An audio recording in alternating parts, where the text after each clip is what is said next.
حي على الفلاح.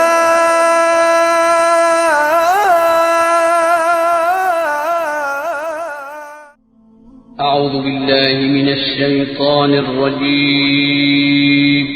پناہ مانگتا ہوں میں اللہ کی شیطان مردود سے. بسم اللہ الرحمن الرحیم.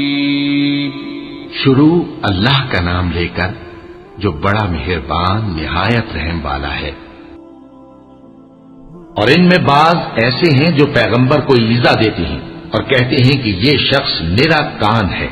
ان سے کہہ دو کہ وہ کان ہے تو تمہاری بھلائی کے لیے، وہ اللہ کا اور مومنوں کی بات کا یقین رکھتا ہے، اور جو لوگ تم میں ایمان لائے ہیں ان کے لیے رحمت ہے.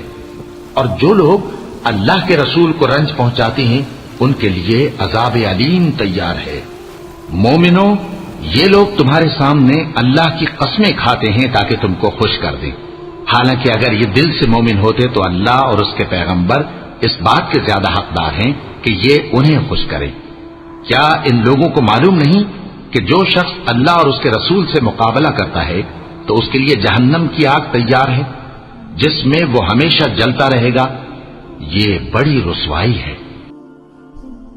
منافق ڈرتے رہتے ہیں کہ ان کے بارے میں کہیں کوئی ایسی صورت نہ اتر آئے کہ ان کے دل کی باتوں کو ان مسلمانوں پر ظاہر کر دے.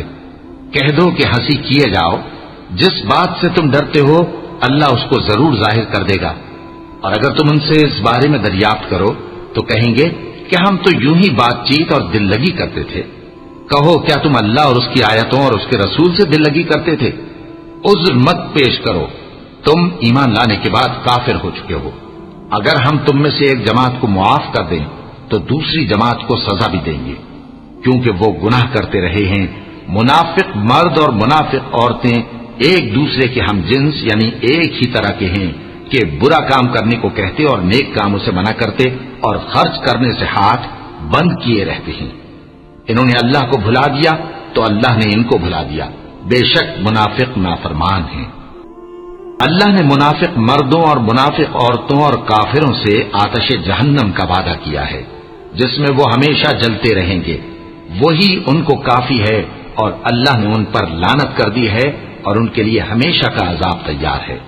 تم منافق لوگ ان لوگوں کی طرح ہو جو تم سے پہلے ہو چکے ہیں. وہ تم سے زیادہ طاقتور اور مال و اولاد میں کہیں زیادہ تھے تو وہ اپنے حصے سے فائدہ اٹھا چکے. سو جس طرح تم سے پہلے لوگ اپنے حصے سے فائدہ اٹھا چکے ہیں اسی طرح تم نے اپنے حصے سے فائدہ اٹھا لیا. اور جس طرح وہ باطل میں ڈوبے رہے اسی طرح تم باطل میں ڈوبے رہے. یہ وہ لوگ ہیں جن کے اعمال دنیا اور آخرت میں ضائع ہو گئے اور یہی نقصان اٹھانے والے ہیں. کیا ان کو ان لوگوں کے حالات کی خبر نہیں پہنچی جو ان سے پہلے تھے، یعنی نوح اور عاد اور سمود کی قوم اور ابراہیم کی قوم اور مدین والے اور الٹی ہوئی بستیوں والے؟ ان کے پاس پیغمبر نشانیاں لے کر آئے اور اللہ تو ایسا نہ تھا کہ ان پر ظلم کرتا، لیکن وہی اپنے آپ پر ظلم کرتے تھے. اور مومن مرد اور مومن عورتیں ایک دوسرے کے دوست ہیں کہ اچھے کام کرنے کو کہتے اور بری باتوں سے منع کرتے اور نماز پڑھتے اور زکوٰۃ دیتے اور اللہ اور اس کے پیغمبر کی اطاعت کرتے ہیں. یہی لوگ ہیں جن پر اللہ رحم کرے گا. بے شک اللہ غالب ہے، حکمت والا ہے. اللہ نے مومن مردوں اور مومن عورتوں سے بہشتوں کا وعدہ کیا ہے جن کے نیچے نہریں بہ رہی ہیں. وہ ان میں ہمیشہ رہیں گے اور ابدی بہشتوں میں نفیس مکانات کا وعدہ کیا ہے. اور اللہ کی رضامندی تو سب سے بڑھ کر نعمت ہے. یہی بڑی کامیابی ہے. اے پیغمبر، کافروں اور منافقوں سے جہاد کرو اور ان پر سختی کرو، اور ان کا ٹھکانہ دوزخ ہے اور وہ بری جگہ ہے. یہ اللہ کی قسمیں کھاتے ہیں کہ انہوں نے تو کچھ نہیں کہا، حالانکہ انہوں نے کفر کا کلمہ کہا ہے اور یہ اسلام لانے کے بعد کافر ہو گئے ہیں اور ایسی بات کا قصد کر چکے ہیں جس پر قدرت نہیں پا سکے. اور انہوں نے مسلمانوں میں عیب ہی کون سا دیکھا ہے سوائے اس کے کہ اللہ نے اپنے فضل سے اور اس کے پیغمبر نے اپنی مہربانی سے ان کو دولت مند کر دیا ہے.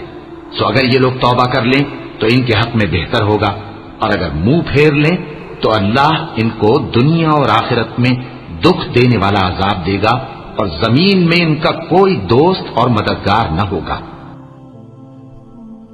اور ان میں بعض ایسے ہیں جنہوں نے اللہ سے عہد کیا تھا کہ اگر وہ ہم کو اپنی مہربانی سے مال عطا فرمائے گا تو ہم ضرور خیرات کیا کریں گے اور نیکوکاروں میں ہو جائیں گے، لیکن جب اللہ نے ان کو اپنے فضل سے مال دیا تو اس میں بخل کرنے لگے اور اپنے عہد سے روگردانی کر کے پھر بیٹھے۔ تو اللہ نے اس کا انجام یہ کیا کہ اس روز تک کے لیے جس میں یہ اللہ کے روبرو حاضر ہوں گے ان کے دلوں میں نفاق ڈال دیا، اس لیے کہ انہوں نے اللہ سے جو وعدہ کیا تھا اس کے خلاف کیا، اور اس لیے کہ یہ جھوٹ بولتے تھے۔ کیا ان کو معلوم نہیں کہ اللہ ان کے بھیدوں اور مشوروں تک سے واقف ہے، اور یہ کہ اللہ غیب کی باتیں جاننے والا ہے؟ جو مسلمان دل کھول کر خیرات کرتے ہیں اور جو بیچارے غریب صرف اتنا ہی کما سکتے ہیں جتنی مزدوری کرتے اور تھوڑی سی کمائی میں سے بھی خرچ کرتے ہیں، ان پر جو منافق تان کرتے اور ہنستے ہیں اللہ ان پر ہنستا ہے اور ان کے لیے تکلیف دینے والا عذاب تیار ہے۔ تم ان کے لیے بخشش مانگو یا نہ مانگو برابر ہے، اگر ان کے لیے 70 دفعہ بھی بخشش مانگو گے تو بھی اللہ ان کو نہیں بخشے گا، یہ اس لیے کہ انہوں نے اللہ اور اس کے رسول سے کفر کیا، اور اللہ نافرمان لوگوں کو ہدایت نہیں دیتا۔ جو لوگ غزوہ تبوک میں پیچھے رہ گئے وہ اللہ کے پیغمبر کی مرضی کے برخلاف بیٹھ رہنے سے خوش ہوئے اور اس بات کو ناپسند کیا کہ اللہ کی راہ میں اپنے مال اور جان سے جہاد کریں، اور دوسروں سے بھی کہنے لگے کہ گرمی میں مت نکلنا۔ ان سے کہہ دو کہ دوزخ کی آگ اس سے کہیں زیادہ گرم ہے، کاش یہ اس بات کو سمجھتے۔ یہ دنیا میں تھوڑا سا ہنس لیں اور آخرت میں ان کو ان کے اعمال کے بدلے جو یہ کرتے رہے ہیں بہت سا رونا ہوگا۔ پھر اگر اللہ تم کو ان میں سے کسی گروہ کی طرف لے جائے اور وہ تم سے نکلنے کی اجازت طلب کریں تو کہہ دینا کہ تم میرے ساتھ ہرگز نہیں نکلو گے اور نہ میرے ساتھ مددگار ہو کر دشمن سے جنگ کرو گے۔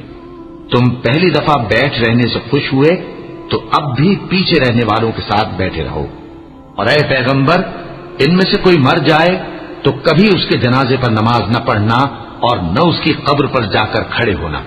یہ اللہ اور اس کے رسول کے ساتھ کفر کرتے رہے اور مرے بھی تو نافرمان ہی مرے۔ اور ان کے مال اور اولاد سے تعجب نہ کرنا، ان چیزوں سے اللہ یہ چاہتا ہے کہ ان کو دنیا میں عذاب کرے اور جب ان کی جان نکلے تو اس وقت بھی یہ کافر ہی ہوں۔ اور جب کوئی صورت نازل ہوتی ہے کہ اللہ پر ایمان لاؤ اور اس کے رسول کے ساتھ ہو کر جہاد کرو تو جو ان میں دولت مند ہیں وہ تم سے اجازت طلب کرتے ہیں اور کہتے ہیں کہ ہمیں تو رہنے ہی دیجیے کہ ہم بیٹھ رہنے والوں کے ساتھ ہو جائیں۔ یہ اس بات سے خوش ہیں کہ عورتوں کے ساتھ جو پیچھے رہ جاتی ہیں گھروں میں بیٹھ رہیں۔ ان کے دلوں پر مہر لگا دی گئی ہے سو یہ سمجھتے ہی نہیں۔ لیکن پیغمبر اور جو لوگ ان کے ساتھ ایمان لائے سب اپنے مال اور جان سے لڑے، انہی لوگوں کے لیے بھلائیاں ہیں اور یہی مراد پانے والے ہیں۔ اللہ نے ان کے لیے باغات تیار کر رکھے ہیں جن کے نیچے نہریں بہ رہی ہیں، ہمیشہ ان میں رہیں گے، یہی بڑی کامیابی ہے۔ اور صحرا نشینوں میں سے بھی کچھ لوگ عذر کرتے ہوئے تمہارے پاس آئے کہ ان کو بھی اجازت دی جائے، اور جنہوں نے اللہ اور اس کے رسول سے جھوٹ بولا وہ گھر میں بیٹھ رہے۔ تو جو لوگ ان میں سے کافر ہوئے ہیں ان کو دکھ دینے والا عذاب پہنچے گا۔ نہ تو ضعیفوں پر کچھ گناہ ہے اور نہ بیماروں پر اور نہ ان پر جن کے پاس خرچ موجود نہیں کہ شریک جہاد ہوں، یعنی جب کہ اللہ اور اس کے رسول سے مخلص ہوں، نیکوکاروں پر کسی طرح کا الزام نہیں ہے، اور اللہ بخشنے والا ہے، مہربان ہے۔ اور نہ ان بے سر و سامان لوگوں پر الزام ہے کہ جو تمہارے پاس آئے کہ ان کو سواری دو، اور تم نے کہا کہ میرے پاس کوئی ایسی چیز نہیں جس پر تم کو سوار کروں، تو وہ لوٹ گئے اور اس غم سے کہ ان کے پاس خرچ موجود نہ تھا ان کی آنکھوں سے آنسو بہ رہے تھے۔ الزام تو ان لوگوں پر ہے جو دولت مند ہیں اور پھر تم سے اجازت طلب کرتے ہیں، یعنی اس بات سے خوش ہیں کہ عورتوں کے ساتھ جو پیچھے رہ جاتی ہیں گھروں میں بیٹھ رہے ہیں۔ اللہ نے ان کے دلوں پر مہر کر دی ہے بس وہ سمجھتے ہی نہیں۔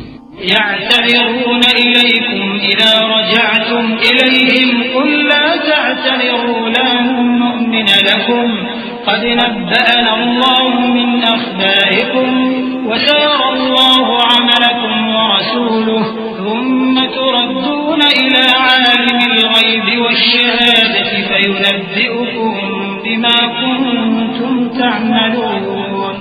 جب تم ان کے پاس واپس جاؤ گے تو تم سے عذر کریں گے. تم کہنا کہ عذر مت کرو، ہم ہرگز تمہاری بات نہیں مانیں گے. اللہ نے ہم کو تمہارے سب حالات بتا دیے ہیں، اور ابھی اللہ اور اس کا رسول تمہارے عمل کو دیکھیں گے، پھر تم غائب و حاضر کے جاننے والے کی طرف لوٹائے جاؤ گے. تو جو عمل تم کرتے رہے ہو وہ سب تمہیں بتائے گا. جب تم ان کے پاس لوٹ کر جاؤ گے تو تمہارے روبرو اللہ کی قسمیں کھائیں گے تاکہ تم ان سے درگزر کرو، سو ان کی طرف توجہ نہ دینا، یہ ناپاک ہیں اور جو کام یہ کرتے رہے ہیں ان کے بدلے ان کا ٹھکانہ دوزخ ہے. یہ تمہارے آگے قسمیں کھائیں گے تاکہ تم ان سے خوش ہو جاؤ، لیکن اگر تم ان سے خوش ہو بھی جاؤ گے تو بھی اللہ نافرمان لوگوں سے خوش نہیں ہوتا. دیہاتی لوگ پکے کافر اور پکے منافق ہیں، اور ایسے ہیں کہ جو احکام شریعت اللہ نے اپنے رسول پر نازل فرمائے ہیں ان سے واقف ہی نہ ہو پائیں. اور اللہ جاننے والا ہے، حکمت والا ہے.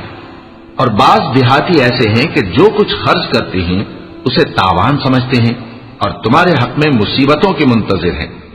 انہی پر بری مصیبت واقع ہو، اور اللہ سننے والا ہے، جاننے والا ہے. اور بعض دیہاتی ایسے ہیں کہ اللہ پر اور روز آخر پر ایمان رکھتے ہیں اور جو کچھ خرچ کرتے ہیں اس کو اللہ کے قرب اور پیغمبر کی دعاؤں کا ذریعہ سمجھتے ہیں. دیکھو یہ بات بلا شبہ ان کے لیے موجب قرب ہے. اللہ ان کو عنقریب اپنی رحمت میں داخل کرے گا. بے شک اللہ بخشنے والا ہے، مہربان ہے. جن لوگوں نے سبقت کی یعنی سب سے پہلے ایمان لائے، مہاجرین میں سے بھی اور انصار میں سے بھی، اور جنہوں نے نیکوکاری کے ساتھ ان کی پیروی کی، اللہ ان سے خوش ہے اور وہ اللہ سے خوش ہیں. اور اس نے ان کے لیے باغات تیار کیے ہیں جن کے نیچے نہریں بہہ رہی ہیں، وہ ہمیشہ ان میں رہیں گے. یہی بڑی کامیابی ہے. تمہارے گرد و نواح کے بعض دیہاتی بھی منافق ہیں اور بعض مدینے والے بھی نفاق پر اڑے ہوئے ہیں. تم انہیں نہیں جانتے، ہم جانتے ہیں. ہم ان کو دوہرا عذاب دیں گے، پھر وہ بڑے عذاب کی طرف لوٹائے جائیں گے. اور کچھ دوسرے لوگ ہیں کہ اپنے گناہوں کا صاف اقرار کرتے ہیں. انہوں نے اچھے اور برے اعمال کو ملا جلا دیا تھا. قریب ہے کہ اللہ ان پر مہربانی سے توجہ فرمائے. بے شک اللہ بخشنے والا ہے، مہربان ہے. ان کے مال میں سے زکوٰۃ قبول کر لو کہ اس سے تم ان کو ظاہر میں بھی پاک اور باطن میں بھی پاکیزہ کرتے ہو. اور ان کے حق میں دعائے خیر کرو کہ تمہاری دعا ان کے لیے موجب تسکین ہے. اور اللہ سننے والا ہے، جاننے والا ہے. اور یہ کہ اللہ ہی توبہ قبول کرنے والا ہے، مہربان ہے. اور ان سے کہہ دو کہ عمل کیے جاؤ، اللہ اور اس کا رسول اور مومن سب تمہارے عمل کو دیکھ لیں گے، اور تم غائب و حاضر کے جاننے والے کی طرف لوٹائے جاؤ گے. پھر جو کچھ تم کرتے رہے ہو وہ سب تم کو بتا دے گا. اور کچھ دوسرے لوگ ہیں جن کا کام اللہ کے حکم پر موقوف ہے، چاہے وہ ان کو عذاب دے اور چاہے معاف کر دے. اور اللہ جاننے والا ہے، حکمت والا ہے. اور ان میں ایسے بھی ہیں جنہوں نے اس غرض سے مسجد بنائی ہے کہ ضرر پہنچائیں اور کفر کریں اور مومنوں میں تفرقہ ڈالیں. اور جو لوگ اللہ اور اس کے رسول سے اس سے پہلے جنگ کر چکے ہیں ان کے لیے گھات کی جگہ بنائیں اور قسمیں کھائیں گے کہ ہمارا مقصود تو صرف بھلائی تھا، مگر اللہ گواہی دیتا ہے کہ یہ جھوٹے ہیں. تم اس مسجد میں کبھی جا کر کھڑے بھی نہ ہونا، البتہ وہ مسجد جس کی بنیاد پہلے دن سے تقوی پر رکھی گئی ہے اس قابل ہے کہ اس میں جایا اور نماز پڑھایا کرو. اس میں ایسے لوگ ہیں جو پاک رہنے کو پسند کرتے ہیں اور اللہ پاک رہنے والوں کو پسند کرتا ہے. بھلا جس شخص نے اپنی عمارت کی بنیاد اللہ کے خوف اور اس کی رضامندی پر رکھی وہ اچھا ہے، یا وہ جس نے اپنی عمارت کی بنیاد ایک کھائی کے گرنے والے کنارے پر رکھی پھر وہ اس کو دوزخ کی آگ میں لے گرا. اور اللہ ظالم لوگوں کو ہدایت نہیں دیتا. یہ عمارت جو انہوں نے بنائی ہے ہمیشہ ان کے دلوں میں موجب تردد رہے گی، مگر یہ کہ ان کے دل پاش پاش ہو جائیں. اور اللہ جاننے والا ہے، حکمت والا ہے. اللہ نے مومنوں سے ان کی جانیں اور ان کے مال خرید لیے ہیں اور اس کے عوض ان کے لیے بہشت تیار کی ہے۔ یہ لوگ اللہ کی راہ میں لڑتے ہیں تو مارتے بھی ہیں اور مارے بھی جاتے ہیں۔ یہ تورات اور انجیل اور قرآن میں سچا وعدہ ہے جس کا پورا کرنا اسے ضرور ہے، اور اللہ سے زیادہ وعدہ پورا کرنے والا کون ہے؟ تو جو سودا تم نے اس سے کیا ہے اس سے خوش رہو، اور یہی بڑی کامیابی ہے۔ توبہ کرنے والے، عبادت کرنے والے، حمد کرنے والے، روزہ رکھنے والے، رکوع کرنے والے، سجدہ کرنے والے، نیک کاموں کا امر کرنے والے اور بری باتوں سے منع کرنے والے، اللہ کی حدوں کی حفاظت کرنے والے، یہی مومن لوگ ہیں۔ اور اے پیغمبر، مومنوں کو بہشت کی خوشخبری سنا دو۔ پیغمبر اور مسلمانوں کو شایع نہیں کہ جب ان پر ظاہر ہو گیا کہ مشرک اہل دوزخ ہیں تو ان کے لیے بخشش مانگیں، گو وہ ان کے قرابت دار ہی ہوں۔ اور ابراہیم کا اپنے باپ کے لیے بخشش مانگنا تو ایک وعدے کے سبب تھا جو وہ اس سے کر چکے تھے، لیکن جب ان کو معلوم ہو گیا کہ وہ اللہ کا دشمن ہے تو اس سے بیزار ہو گئے۔ کچھ شک نہیں کہ ابراہیم بڑے نرم دل اور متحمل تھے، اور اللہ ایسا نہیں کہ کسی قوم کو ہدایت دینے کے بعد گمراہ کر دے جب تک ان کو وہ چیز نہ بتا دے جس سے وہ پرہیز کریں۔ بے شک اللہ ہر چیز سے واقف ہے۔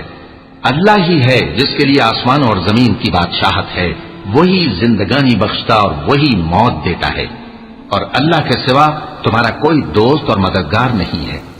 بے شک اللہ نے پیغمبر پر مہربانی کی اور مہاجرین اور انصار پر، جو باوجود اس کے کہ ان میں سے بعضوں کے دل پھر جانے کو تھے، مشکل کی گھڑی میں پیغمبر کے ساتھ رہے۔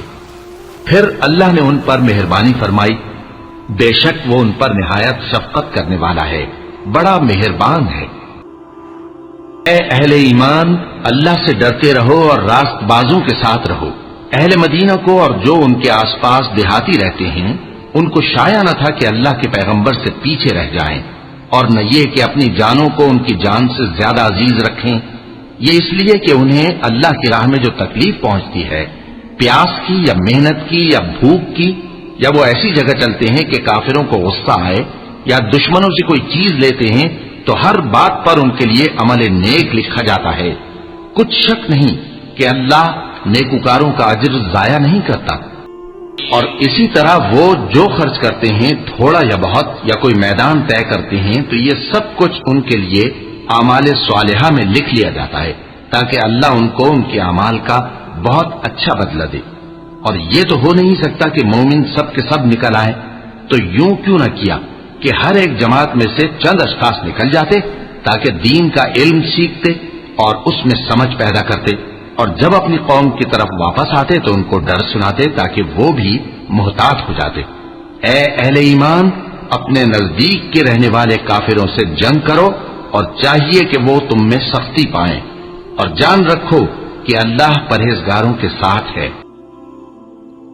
اور جب کوئی سورت نازل ہوتی ہے تو بعض منافق پوچھتے ہیں کہ اس سورت نے تم میں سے کس کا ایمان زیادہ کیا ہے؟ سو جو ایمان والے ہیں ان کا تو ایمان زیادہ کیا، اور وہ خوش ہوتی ہیں، اور جن کے دلوں میں بیماری ہے تو ان کی خباثت کو اور بڑھا دیا، اور وہ مرے بھی تو کافر کے کافر۔ کیا یہ دیکھتے نہیں کہ یہ ہر سال ایک یا دو بار بلا میں پھنسا دیے جاتے ہیں، پھر بھی توبہ نہیں کرتے اور نہ نصیحت حاصل کرتے ہیں؟ اور جب کوئی سورت نازل ہوتی ہے تو ایک دوسرے کی طرف دیکھنے لگتے ہیں اور پوچھتے ہیں کہ بھلا تمہیں کوئی دیکھتا ہے؟ پھر پیٹھ پھیر جاتے ہیں۔ اللہ نے ان کے دلوں کو پھیر رکھا ہے، کیونکہ یہ ایسے لوگ ہیں کہ سمجھ سے کام نہیں لیتے۔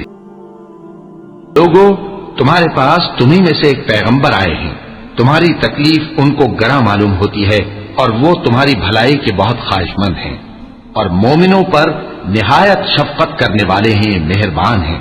سو اگر یہ لوگ پھر جائیں اور نہ مانیں تو کہہ دو کہ اللہ مجھے کفایت کرتا ہے، اس کے سوا کوئی معبود نہیں، اسی پر میرا بھروسہ ہے اور وہی عرش عظیم کا مالک ہے۔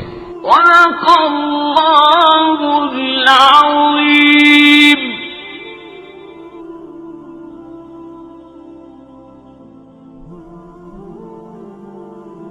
حي على الفلاح